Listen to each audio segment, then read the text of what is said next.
वो कौन से नबी के बेटे थे जिसने दुनिया में सबसे पहले आग की पूजा की है?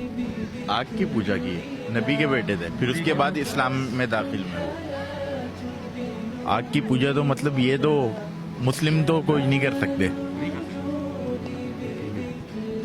ये है कि मुझे इतना पता है कि हजरत नूह अलैहिस्सलाम थे, उनके किसी बेटे उससे मतलब नूह अलैहिस्सलाम के किसी भी बेटे या उनकी खातून में से ईमान वो लोग नहीं लाए थे। क्या पता उन्हीं से पहले नूह अलैहिस्सलाम से पहले के भी हैं।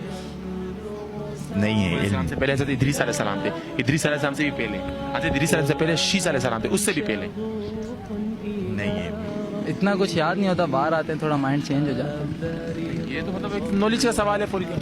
नॉलेज वैसे मुझे बड़ी है, लेकिन ये है कि थोड़ा बहुत बाहर आके ना माहौल के साथ थोड़ा वो हो जाता है ना। अभी थोड़ा माइंड चलाना पड़ेगा जो चला नहीं सके।